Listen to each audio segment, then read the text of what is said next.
Gravando? Gravando, muito bem. Então hoje a gente vai entrar num assunto super importante para a nossa vida com Deus, que é o tema do batismo, né? Deixa eu ficar de pé aqui para facilitar a nossa vida, né? Gente, Cristo, quando ele veio a essa terra e ministrou seus discípulos, falou a respeito, né, das verdades do Pai, ele deixou algumas ordenanças que nós deveríamos fazer independente da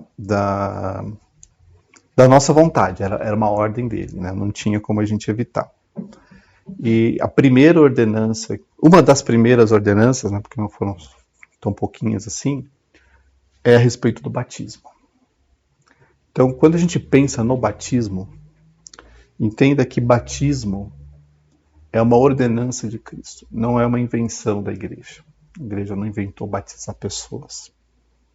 Se a gente ler aqui, ó, está em Mateus, capítulo 18, versículo 19, né? Alterna, Val, só para aparecer aí na... Então, volta um pouquinho. Deixa que eu volto aqui. Deixa que eu volto aqui, Val. Se eu consigo. Aí eu vou só alternar para o monitor. Você alterna aí para o monitor? Consegue? Aê! Né? Mateus capítulo 28, versículo 19. Palavras de Jesus. Tá? Por ser já no finalzinho aqui, então Jesus já tinha passado todo o seu ministério e estava chegando o momento dele retornar para o Pai. E nesse retorno, ele diz aqui, né, portanto, vão e façam discípulos de todas as nações. Então, né, a ordenança de Jesus aí era, vai lá e batiza. Tá? Façam discípulos de todas as nações, batizando-os em nome do Pai, do Filho e do Espírito Santo. Então, essa aqui é uma ordenança de Jesus para as nossas vidas, para a igreja como um todo. Além do batismo, ele deu outras ordenanças, como, por exemplo, a ceia, né? Mas essa do batismo tem uma questão que a gente vai discutir hoje, né, um pouquinho mais a respeito do batismo. E na próxima semana, nós vamos falar a respeito de mitos e verdades relacionadas com o batismo. Então hoje a gente conta um pouquinho a respeito do batismo como ordenança. E na semana que vem, Marquinhos, a gente fala de verdades, né, mas também de alguns mitos que foram criados sobre o batismo. E por que é importante falar desses mitos? Porque, infelizmente, esses mitos, eles geram muita dúvida e muita resistência para aqueles que querem batizar. Porque a pessoa, né, ouve uma coisa que vem sendo, né, compartilhada durante gerações, fala, meu Deus, né? Então, eu não sei se eu devo batizar, se eu não devo batizar. Mas a gente vai falar disso na próxima. Para agora, deixa eu voltar aqui para o nosso... Tem um pano de fundo a respeito do batismo. Pessoal, o primeiro pano de fundo diz respeito às origens do batismo. Né? Porque a gente abre lá nos evangelhos e vê João batizando e fala, João está batizando, né? Mas o batismo de João, de certa forma, não é o nosso batismo. É diferente. Aí a pergunta que fica é, mas como que começou essa questão de batismo, né? Ela é, de certa forma, anterior a João Batista. O pano de fundo do batismo tem origem na religião judaica. Os judeus, com a lei de Moisés, com as suas festas, com as suas, né, os sacrifícios da lei, as ofertas e tudo mais, transformaram tudo isso num sistema religioso. E não estou fazendo nenhuma crítica aqui, né? Só um fato. Só que a lei permitia que não-judeus abraçassem o judaísmo, tá? E se tornassem aquilo que é chamado de prosélito. O prosélito é um não-judeu que se converteu ao judaísmo. E qualquer pessoa que quisesse poderia se converter ao judaísmo. No caso dos homens, essa conversão ela também implicava que o homem precisava se circuncidar. A mulher, né, não havia essa necessidade. Mas o que acontece? No judaísmo, né, pensa, você está lá, está vendo os judeus e quer, né, praticar a religião judaica como sua religião. Então, o que eles fizeram? Eles colocaram em vários lugares da cidade tanques de purificação. Então, de Jerusalém e em outras regiões, haviam tanques onde quem quisesse se converter ao judaísmo já era ali batizado. E funcionava da seguinte forma, né? Ele entrava, o tanque, ele tinha... Ah, eu posso voltar aqui, não tem problema. Voltou. O tanque tinha alguns degraus, então a pessoa, ela entrava no tanque e ela mesma se batizava. Não tinha uma pessoa batizando ninguém. Até porque o tanque não era tão grande assim a ponto de caber duas pessoas. Então, a pessoa que queria se converter ao judaísmo entrava nesse tanque, né, e fazia uma auto-imersão e um auto-batismo. Ela mesma se batizava. Não tinha um ministro batizando ali e tal. Só que antes dela se auto-batizar, ela proclamava o Shema, né, que está aqui em Deuteronômio capítulo 6, versículo 4. Então, a pessoa que queria se converter para o judaísmo, chegava nesse tanque e declarava: escute Israel, o Senhor, nosso Deus, é o único Senhor. E a pessoa, se batizava.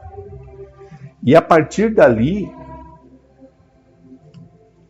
aquele homem, aquela mulher se tornava um prosélito, um convertido para a religião judaica. Então, ele tinha que se submeter ao que dizia a lei. Passava, então, a obedecer os mandamentos da lei, as festas, as ofertas, porque tinha se convertido. E não mais seguia a sua antiga religião. Então, quando você vê na Bíblia uma palavra, né, de alguém, se referindo a esse alguém como um prosélito, esse prosélito quer dizer que é uma pessoa que se converteu ao judaísmo. Ele não nasceu judeu. Porque quando a pessoa quando ele é judeu, ele não precisa se converter, ele já nasceu judeu. Ele pode não praticar a sua própria religião, mas ele já nasceu daquele jeito. E ao nascer judeu, né, praticando o judaísmo, ele tem que obedecer às leis, né, e tem que defender a crença de que somente o Senhor é Deus. Então, quando o povo vai para o deserto para ser batizado por João Batista, não era uma coisa estranha para eles. Porque já acontecia de uma pessoa ser batizada. A inovação que João trouxe, talvez duas, é porque antes o próprio candidato, digamos assim, se batizava, e agora era João quem estava batizando. Então isso era uma inovação. No começo não era assim, a pessoa entrava no tanque, mergulhava e estava batizado. Agora João era que estava batizando. E a segunda inovação que João trouxe é que, independente de ser um judeu ou mesmo um não judeu, o convite, né, convite entre aspas, né, de João era para o arrependimento. É para aquelas pessoas que estavam, né, andando, talvez não necessariamente em total conformidade com a lei, que elas pudessem agora se reposicionar e agir em conformidade com essa lei. Então essa foi a principal novidade aí que o João trouxe naquele batismo. E dando sequência aqui, deixa eu só alternar. Opa, acho que eu avancei. Deixa eu ver se eu avanço aqui. Então, o que João insistia quando chamava as pessoas para o batismo? Para que aqueles que buscassem o batismo começassem a testemunhar uma mudança radical nas suas vidas. Então, se a pessoa tinha suas falhas, tinha os seus pecados, depois do batismo de João ele tinha que mudar. Ele não podia agir da mesma maneira. E não podia abrir mão desse compromisso de andar com uma vida transformada. Então, a pessoa chegava para ser batizada e ao sair dali ela tinha que ser diferente. Então, se ela tinha suas falhas e seus pecados, ela não podia viver da mesma maneira novamente. Porque se ela recebesse o batismo e continuasse praticando deliberadamente os seus pecados, a sua vida não tinha sido mudada. E aquilo, ao invés de ser um ato espiritual, de fé, virou um mero ritual. Vou lá, me batizo e tal, e está tudo certo. O batismo de João reforçava muito essa ideia de que, olha, independente de você ser judeu ou prosélito, o Messias está vindo. Lembra, João era a voz que clamava no deserto.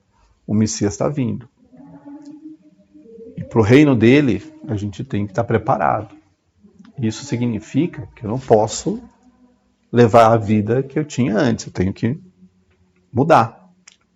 E para mudar, eu preciso primeiro me arrepender. E aí sim, seguir esse novo padrão de vida. Jesus foi batizado por João. E a pergunta, Marquinhos, é por que Jesus foi batizado? Jesus tinha algo para se arrepender? Não. Mas, para dar o exemplo. Para dar o exemplo. Esse foi o motivo por que Jesus batizou, para ser o exemplo de que todo ser humano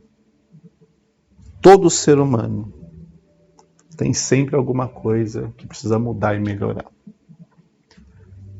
Jesus era a exceção, não é? Mas mesmo sendo exceção, ele fez questão de ser exemplo. E por que isso é importante, gente? Porque sempre tem aqueles que entendem as coisas de uma forma distorcida. Alguém vai dizer, Jesus não se batizou, por que tem que batizar? Não precisa batizar, porque se tivesse que precisar, Jesus teria se batizado. Era essa a desculpa, não é, Val? Só que ninguém tem essa desculpa, porque Jesus foi batizado. E João, tentou dizer, que é isso? Eu é que preciso ser batizado por você, não você vir aqui a mim. Mas Jesus diz, não, tem que fazer o que é certo. Tem que cumprir a lei, tem que cumprir a justiça. Não tem que ficar dando jeitinho. Então, o exemplo de Jesus mostra que o batismo não é um ritual. Porque se fosse para ser um ritual, Jesus teria feito o que fez. Não é verdade? Se Jesus se batizou, significa que O ato do batismo, ele tem um valor não ritualístico, mas espiritual. Porque Jesus não veio fundar a religião, ele veio salvar a humanidade. Né? E depois que ele se batizou, aí a gente volta para aquele versículo lá atrás. Pode deixar que eu opere aqui, Val, fica tranquilo. Aí você acompanha a aula e vai ajudando aqui. Né? Se não tivesse importância, ele não teria dito isso aqui. Então, além do exemplo, Marquinhos, tem a ordem, tem a ordenança. Você tem que se batizar. E essa é uma ordenança para a igreja. Porque ele fala, façam discípulos e batizem em nome do Pai, do Filho e do Espírito Santo. E aqui ele deu a fórmula. Então, o nosso batismo é em nome do Pai, do Filho e do Espírito Santo. Certo, Marquinhos? O que isso significa? Que a Trindade participa do nosso batismo. Olha que coisa maravilhosa. No batismo de Jesus, a Trindade participou. Porque era o Filho que estava lá, o Espírito Santo descendo na forma de pombo, e o Pai falando, esse é meu Filho amado. E hoje, conosco aqui, a Trindade também participa do nosso batismo. Amém? Por quê? Porque nós somos batizados em nome do Pai, do Filho e do Espírito Santo. Para que o Pai, com o seu amor, o Filho com a sua graça e o Espírito Santo com a sua comunhão, né, derramem tudo isso sobre a nossa vida. Mas tem mais. Vamos avançar aqui mais um pouquinho? Opa! Vamos lá? Né? Vamos falar sobre o batismo cristão. E aqui tem coisas importantes para a gente observar. Deixa eu só clicar aqui no monitor. Então vamos lá. Primeiro ponto.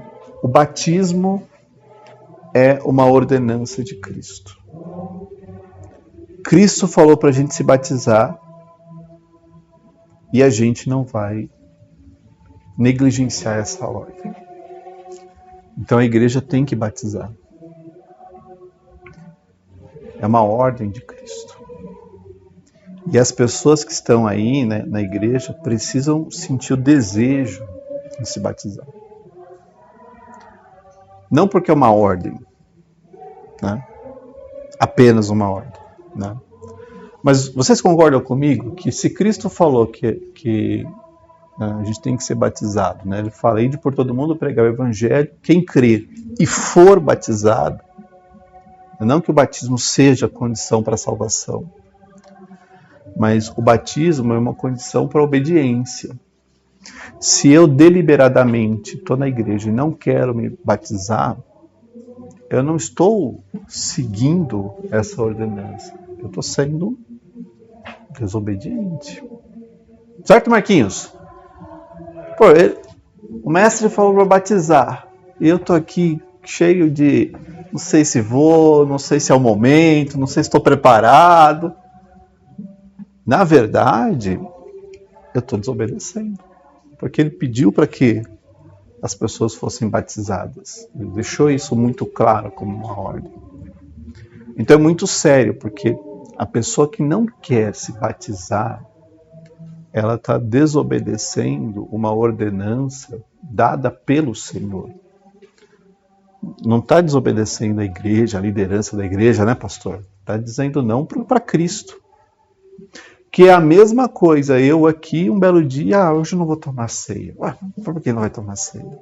Não estou sentindo tomar ceia. Não, vai tomar ceia sim, né? Porque é uma ordenança do Senhor.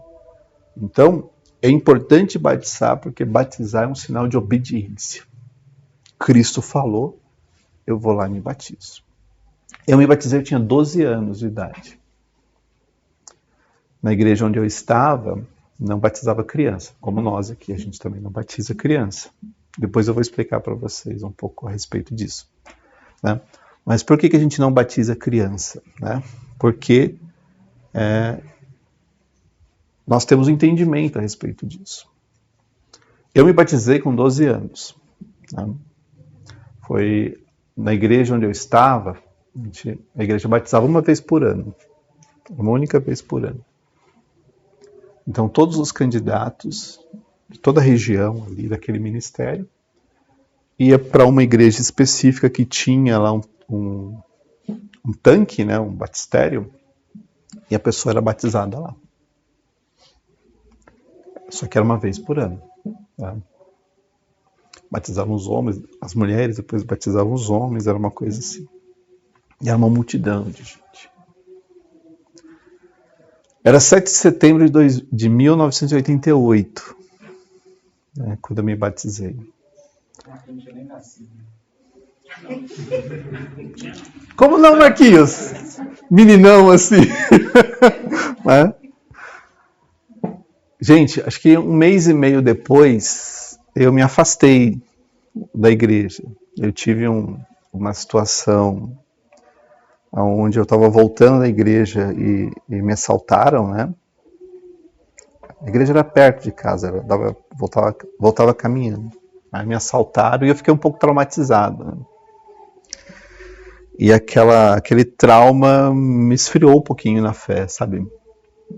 De ter vontade de não ir para a igreja. À noite eu caminhava, ficava com medo, né? Assim, no culto, só tinha culto à noite, né? Então... Mas eu sei que a minha conversão e o meu batismo, eles foram fundamentais para que mesmo eu distante, né, tivesse um certo temor pelas coisas de Deus, assim, não descambasse de vez assim para as coisas. Então, batismo é importante. É um ato de obediência. A gente não pode decidir se quer ou não quer. A gente tem que obedecer. Em segundo lugar, batismo, ele é uma identificação pública e espiritual com Jesus. Um elemento fundamental, porque você não se batiza às escondidas. Não é como aquelas religiões que ninguém sabe, tudo muito secreto, quem pertence, quem não pertence, quem está, quem não está. Não, aqui é público. Você pode trazer sua família para o batismo. Pode ou não pode? Pode. Pode tirar foto? Pode. Né? Pode colocar no Instagram? Pode. Ninguém esconde nada aqui. Pode se batizar, com certeza. Mas além da identificação pública, a gente acaba criando essa conexão com o Senhor, porque essa conexão representa identidade com Cristo. Aí eu vou dar a minha analogia para o batismo. Quando você vai em um determinado órgão público, e lá você tira o seu documento de identidade, tal como eu aqui, esse documento, ele tem seus dados, tem sua foto, e ele tem uma frase aqui em cima que diz que é válido em todo o território nacional. Então, com esse documento, se alguém quer saber quem eu sou, está aqui. Esse documento diz, né, qual que é a minha naturalidade, e esse documento prova que eu sou brasileiro. Eu sou brasileiro. Então, por isso que ele é chamado de carteira de identidade. Agora vai mudar, né? Vai ter o CPF, que vai ser o oficial, né? Mas é o nosso documento. Então, se apresenta esse documento, é você. Tem lá a tua assinatura, tem teus dados. O batismo, do ponto de vista espiritual, faz com que você tenha essa identidade com Cristo. Né? faz com que você tenha essa conexão com Ele. Então, no mundo espiritual, é importante que saiba que aqueles que são batizados, eles publicamente assumiram uma identidade com Cristo. Obedeceram, tiraram qualquer preconceito, dúvida e falaram, não, eu me identifico com essa mensagem. Lembra como era a tradição judaica? Que ela falava o Shema, né? Ouça Israel, só o Senhor é Deus e Ele é único. Né? No nosso batismo, a gente está dizendo que só Jesus é Senhor da nossa vida, não temos outro. Nem nós mesmos somos senhores da nossa própria vida, só o Senhor. Então, quando a gente fala aqui de identificação pública e espiritual, é nesse sentido de dizer, a minha vida tem um Senhor. E esse Senhor é Cristo. Não sou eu, não é nenhum outro ser humano, nenhuma entidade, de qualquer que seja a religião, é Jesus. Jesus é o Senhor da minha vida. Então, ao se batizar, você está assumindo essa condição aqui, ó, de declarar que Jesus é Senhor da sua vida. E se eu declaro que Jesus é Senhor da minha vida, então eu tenho que andar conforme Ele andou. Tenho que ser um imitador de Cristo. E Paulo, ele incentiva, olha, sejam imitadores de Cristo. Façam como Cristo fez. Vivam como Cristo viveu. Então, ao se batizar, né, você diz, eu me identifico com Cristo. E eu tenho Cristo como Senhor da minha vida. Eu vou fazer o que Cristo quer que eu faça. Eu vou andar como Cristo quer que eu ande. E eu não vou decidir da minha... Acho que parou. Pode fechar, Val. Pode fechar porque parou aqui, né? Então pode fechar e ficar tranquilo. Né? Não preciso me preocupar com o mundo espiritual, porque eu tenho um Senhor e Salvador. Continuando, quando a gente pensa no batismo, o batismo, ele sepulta o velho homem, todo o nosso passado espiritual, e traz para nós uma condição de novidade de vida. Romanos, capítulo 6, versículo 4, é um versículo que diz exatamente isso. O velho homem é sepultado no batismo, e a partir daí, né, a gente passa a andar em novidade de vida. Então, com o batismo, assim como era no caso de João, eu preciso dizer, bem, eu não posso mais ser aquela velha criatura. Eu tenho que mudar. Eu tenho que mudar. Então, se eu era rebelde, desobediente, se eu tinha meus vícios, meus pecados, se deliberadamente eu fazia as coisas erradas, eu preciso parar. E não é por um ato religioso. Porque agora minha religião. Não. É por amor a Deus. Então a gente abre mão das coisas erradas que a gente fazia. Não é medo de castigar, Deus castigar, sabe, Val? Não pode fazer porque agora você é batizado. Deus está assim, ó. Né? Não é medo de castigo. É amor. Quando a gente ama, a gente muda para melhor. E esse sepultamento do velho homem tem que ter como propósito exatamente tirar de nós os nossos velhos hábitos, que nós sabemos que não agradam a Deus, e trazer para a nossa vida novidade. O amor, a comunhão, a graça, a compaixão, né? Tudo aquilo que você vê que Cristo fez ou faria, você vai fazer também. Então, Então, daqui para o batismo, é um ótimo momento da gente revisitar a nossa vida e falar onde que eu preciso melhorar. Se eu sou egoísta, então eu preciso melhorar nisso aqui. Se eu sou desobediente, eu preciso melhorar nisso aqui. Se eu tenho os meus preconceitos, eu preciso tirar isso aqui. Então, do nosso caminho daqui para o batismo, é um ótimo momento para a gente repensar aonde que nós estamos falhando com Deus e começar a melhorar. Porque eu preciso sepultar o velho homem. Vamos ler esse texto? Deixa eu sentar aqui. Vamos ler esse texto aqui. Deixa eu ver se eu deixei, se eu não deixei. Preparo aqui para vocês rapidamente. Deixa eu jogar para cá. Deixa eu primeiro pegar aqui. Fica mais fácil, né, Marquinhos? Sim. Então vamos lá. Romanos. Fala para mim, Marquinhos. 6:4. Vamos lá, vamos ver?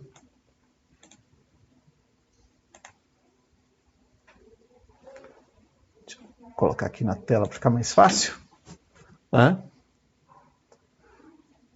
Aqui, ó. Fomos sepultados com ele na morte pelo batismo, para que, como Cristo foi ressuscitado dentre os mortos pela glória do Pai, assim também nós andemos em novidade de vida. Então o apóstolo Paulo falando aqui, né, deixa eu ficar de pé, né, que fomos sepultados com ele no batismo. Então, o velho Marquinhos está morto e enterrado, sepultado. E qual que é o nosso principal? Deixa eu voltar ali para o slide, né? Voltar para o slide aqui. Voltou. Qual que é o principal cuidado que a gente precisa ter? É não fazer esse velho homem ressuscitar. O nosso desafio é fazer com que esse homem velho, morto e sepultado continue lá. Porque se ele ressuscitar, ele vai virar um zumbi. Sabe os lance do zumbi? Eu gosto de filme de zumbi, eu me divirto. Né? Então eu fico imaginando o velho homem lá, né? Daquele jeito. Então, não permita que as nossas deformações voltem a se manifestar na nossa vida. Porque se isso acontecer, o velho homem ressuscitou. E para eu andar em novidade de vida, esse velho homem tem que continuar sepultado. E não é fácil, porque é nessa hora que a carne começa a militar contra o espírito. É nessa hora. Porque todos os dias nós somos provados para reagir de acordo com o velho homem, a velha pessoa, todos os dias. Vem a mesma situação de antes para que você tenha as velhas reações, as velhas atitudes, os velhos comportamentos. Então, nosso desafio, gente, é garantir que esse velho homem continue sepultado. Continue lá sem agir na nossa vida. Mas não para por aí, né? Nosso batismo, ele é feito por imersão. Tá? O que é imersão? O que é imersão, Marquinhos?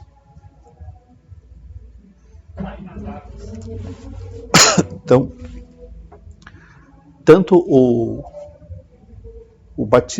ministro do batismo quanto a pessoa que vai batizar, ambos entram nas águas. Nós consagramos aquelas águas, porque, lembra, é um ato espiritual, não é um ritual. Então nós consagramos aquelas águas, né, ao Senhor, declaramos que a partir desse momento O velho homem vai morrer, né? E a atitude que a gente tem é exatamente uma atitude de fazer a pessoa deitar para levantar como um novo homem, uma nova mulher. Então, esse ato assim, né, de fazer a pessoa então sepulta e ressuscita novo homem, nova mulher. Para andar, como diz aqui o texto, em novidade de vida. Obviamente que se a pessoa, por exemplo, está no hospital, é uma exceção, né? Então aí a gente vai batizar de uma outra forma, né? O pai da Rosana, né, ele morreu de câncer, né, antes da pandemia, e ele entregou a vida para Jesus, né, no hospital. E os pastores da época, eles foram lá e batizaram o meu sogro, né? E batizaram no quarto mesmo, né? Não tinha como levar para uma piscina e tal. E aí fizeram por aspersão, né? Joga água, assim. Porque imagina, né? Com câncer não dava nem pro chuveiro, né? Mas ele foi batizado. Só que isso é exceção. É quando realmente não dá para a pessoa estar num tanque, numa piscina como essa, poder ser batizado. Mas a nossa prática é isso, né? E o batismo, ele é ministrado para a pessoa. Preste atenção nessa frase, ela foi até tirada aqui do Dicionário Bíblico Ilustrado Vida. É ministrado para pessoas suficientemente maduras para reconhecer, confessar e se arrepender dos pecados e assumir o compromisso consciente da fé em Cristo. É por isso que a gente não batiza criança. Porque tem que ter maturidade para entender o porquê que, né, você pegar uma criança recém-nascida e querer batizar, ela não tem maturidade para reconhecer o que está acontecendo com ela. Assumir publicamente essa identidade com Cristo. Certo, Marquinhos? Tá? Deixa eu voltar para cá. Tem que confessar, né, diante do Senhor. Senhor, olha, meu velho homem eu não quero de volta aqui na minha vida. Eu quero andar em novidade de vida. Tem que se arrepender dos pecados. E olha, sabe uma coisa que eu acho bem ruim? É quando, ao invés da pessoa se arrepender dos pecados, ela fica lembrando. Nossa, porque eu fazia isso, fazia aquilo. Aquela lembrança com certa saudade, sabe? Ai, como era bom, né? Fazer coisa errada, né? Não, tem que se arrepender, né? E tem que assumir o compromisso, como está aqui no finalzinho do texto, assumir o compromisso consciente da fé em Cristo. Ao se batizar, você agora tem uma identidade com o Senhor. E o mundo espiritual sabe que você reconheceu isso publicamente, você obedeceu a ordenança, você assumiu um compromisso, você confessou que não quer mais o velho homem agindo na sua vida, e agora você vai ter que andar diferente. Não por uma questão religiosa, mas por amor a Deus, por amor ao Senhor. Cristo agora é o Senhor da minha vida. Quando a gente vai para o batismo sem entender muito bem essas coisas, e eu confesso, quando eu fui batizado, não me explicaram direito, né? Não me explicaram isso aqui que eu estou falando para vocês. Tá? Às vezes as igrejas querem só fazer números, sabe? Não, tem que batizar quantas pessoas esse ano? Tem que batizar 15 pessoas. Então, acha esses 15 aí e batiza. Mas não é assim que funciona. Tá? Se tiver uma única pessoa para batizar, glória a Deus.